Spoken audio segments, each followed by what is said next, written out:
Welcome back to Think Like a Native, Unlocking Fluent English. I'm your host, Victor, and today we're tackling one of the trickiest parts of English for many learners, phrasal verbs. In our first episode, we explored how to think in English without translating from your native language, a key step toward fluency. Today, we're building on that by diving into a specific feature of English that native speakers use all the time, phrasal verbs.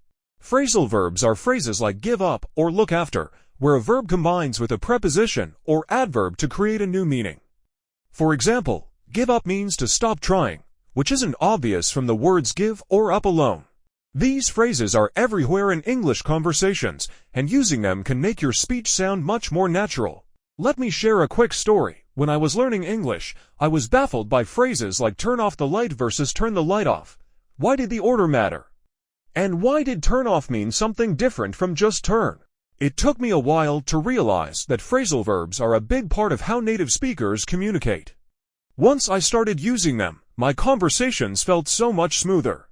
So, why should you care about phrasal verbs? They're a cornerstone of conversational English, especially in informal settings.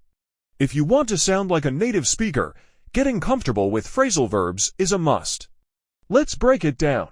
What are phrasal verbs?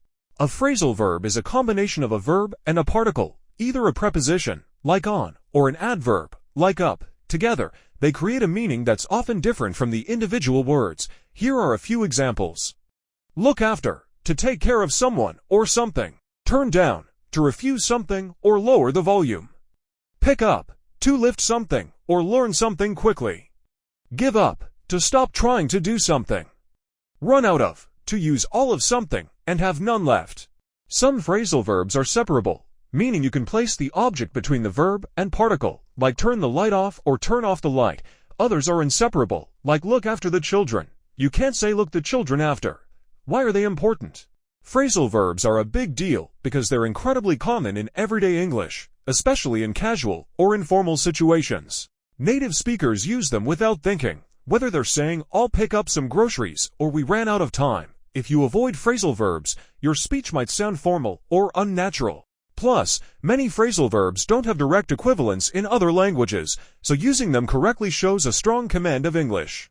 They're a sign of fluency and help you connect more naturally with native speakers. Challenges in learning phrasal verbs. I get it. Phrasal verbs can feel overwhelming. There are thousands of them, and their meanings aren't always logical. For example, get over can mean to recover from an illness or to move past a problem, depending on the context. And some phrasal verbs, like look up, have multiple meanings, like searching for information or improving. But here's the good news. You don't need to learn every phrasal verb right away.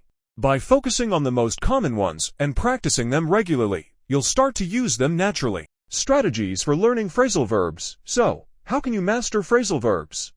Here are some practical tips. 1. Learn them in context. Don't just memorize definitions. See how phrasal verbs are used in sentences. For example, instead of learning that give up means to stop trying, notice it in a sentence like I gave up smoking last year. This helps you understand how it's used in real life. 2. Use visual aids or actions for phrasal verbs tied to physical actions like pick up or put down. Visualize or act them out. Imagine picking up a book from the table to reinforce pick up. 3. Keep a phrasal verb notebook. Write down each phrasal verb, its meaning, and an example sentence.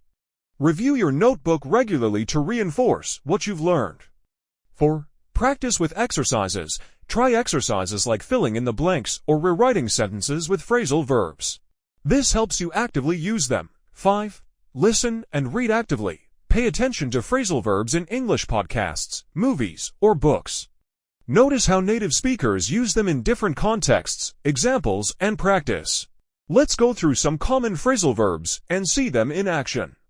Look after. Can you look after my dog while I'm away? This means to take care of my dog. Turn down. I turned down the job offer because the salary was too low. This means I refused the job offer. Pick up. I need to pick up my dry cleaning on the way home. This means to collect my dry cleaning. Give up. She decided to give up her diet after only 2 days. This means she stopped following her diet.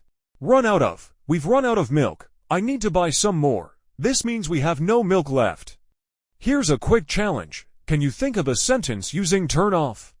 For example, please turn off the lights when you leave the room. Try it in your head or say it out loud. For this week's exercise, I want you to do 2 things. 1. Choose 5 phrasal verbs from today's episode. Look after, turn down, pick up, give up, or run out of, and write 1 sentence for each. Try to use different contexts, like talking about work, home, or hobbies. 2. Over the next week, use at least 1 phrasal verb in your daily conversations, even if it's just talking to yourself. For example, when you get out of bed, say, I need to get up now. If you want, share your sentences on X or with a friend to get feedback. The more you practice, the more natural these verbs will feel. Phrasal verbs might seem tricky at first, but with regular practice, they'll become second nature. They're a powerful tool for sounding like a native speaker, so keep at it. In our next episode, we'll dive into idioms and slang, another fun way to make your English more natural. Stay tuned.